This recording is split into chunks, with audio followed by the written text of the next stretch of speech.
Assalamualaikum warahmatullahi wabarakatuh. Selamat pagi anak-anak.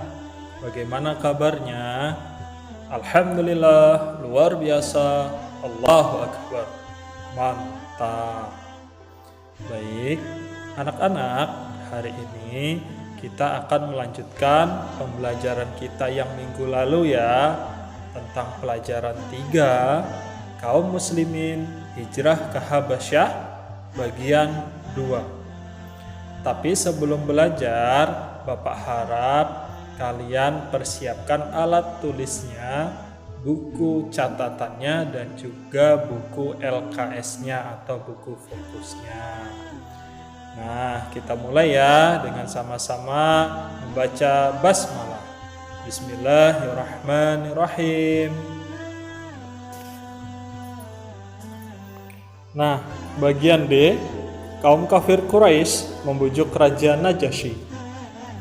Kaum kafir Quraisy tidak senang bila kaum muhajirin tersebut mendapatkan keamanan di Habasyah. Mereka lalu mengutus 2 orang pilihan yang dikenal cerdik, yaitu Amr bin As dan Abdullah bin Abi Rabi'ah. Keduanya membawa hadiah yang banyak dari pemuka Quraisy untuk Raja Najasyi dan para rahibnya. Kedua orang ini mempersembahkan hadiah kepada para uskup terlebih dahulu, sambil menghasut dan meminta agar kaum muhajirin diusir dari Habasyah. Para rahib tersebut menyetujui akan menyampaikan permintaan keduanya kepada Raja Najasyi. Amr bin As dan Abdullah bin Abi Rabi'ah selanjutnya menghadap Raja Najasyi dan menyerahkan hadiah dari kaum Quraisy kepadanya. Ketika tiba di hadapan Raja Najasyi, mereka berdua sujud kepadanya dan segera duduk di sampingnya. Amr bin As lalu berkata, "Wahai Tuan Raja, sesungguhnya beberapa orang yang masih anak-anak paman kami memasuki negeri Anda sebagai orang asing. Mereka membenci kaumnya dan tatanan kehidupan yang berlaku di dalam masyarakat. Mereka meninggalkan agama kaumnya, namun tidak juga menganut agamamu. Bahkan, mereka membawa agama baru yang tidak kami ketahui. Demikian juga tidak Anda ketahui. Kami di sini sebagai utusan kepadamu. Di antara orang yang mengutus kami tersebut ada yang merupakan pemuka agama dari mereka atau dari nenek moyang mereka, paman-paman, serta suku mereka, agar Anda mengembalikan para pendatang ini kepada mereka." Para rahib serta merta menimpali, "Benar apa yang dikatakan oleh keduanya, wahai Tuan Raja. Serahkanlah mereka kepada keduanya agar membawa mereka pulang ke kaum dan negeri mereka." Akan tetapi, Raja Najasyi berpandangan lain. Ia merasa perlu mendengarkan kejelasan dari kedua belah pihak sekaligus. Ia lalu mengutus orang untuk menghadirkan kaum muhajirin di hadapannya. Kaum muhajirin Najasyi diantaranya adalah Ja'far bin Abi Thalib. Ia berkata, "Aku yang menjadi juru bicara untuk kalian hari ini." Kaum muhajirin pun mengikutinya. Setibanya di hadapan Raja Najasyi, kaum muhajirin mengucapkan salam, namun tidak sujud kepadanya. Orang-orang yang ada di sekitarnya bertanya, "Mengapa kalian tidak sujud kepada baginda Raja?" Ja'far mengatakan, "Kami tidak sujud kecuali kepada Allah Subhanahu wa Ta'ala." "Mengapa demikian?" tanya Raja. Ja'far berkata, "Sesungguhnya Allah telah mengutus seorang Rasul kepada kami. Dia memerintahkan kami agar tidak sujud kepada siapapun kecuali kepada Allah Subhanahu wa Ta'ala. Dia memerintahkan kami untuk menegakkan sholat dan menunaikan zakat." Raja Najasyi bertanya, "Apakah ada sesuatu yang dibawanya dari Allah bersama kalian?" Ja'far menjawab, "Ya, ada." Raja Najasyi berkata, tolong bacakan kepadaku." Lalu Ja'far membacakan permulaan surah Maryam. Manakala mendengar lantunan ayat tersebut, Raja Najasyi menangis hingga air mata membasahi jenggotnya. Demikian pula dengan para rahibnya.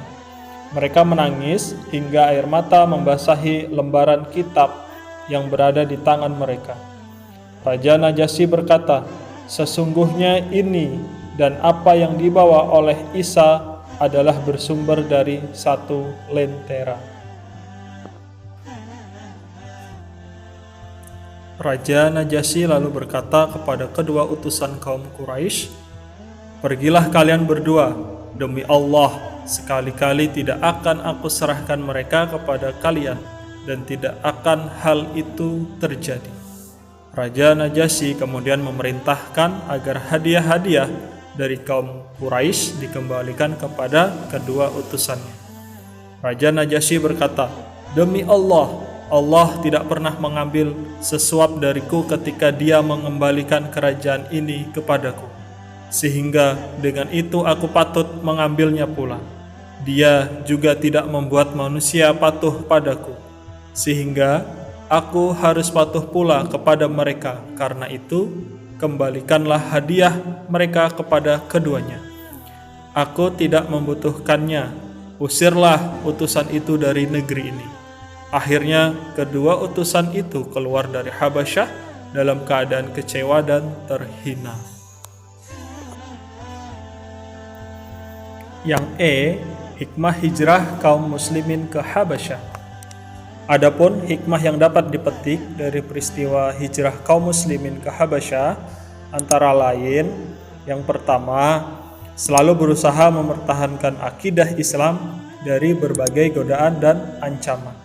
Yang kedua, berusaha mencari tempat tinggal yang aman dan terhindar dari gangguan untuk dapat menjalankan ajaran agama Islam. 3.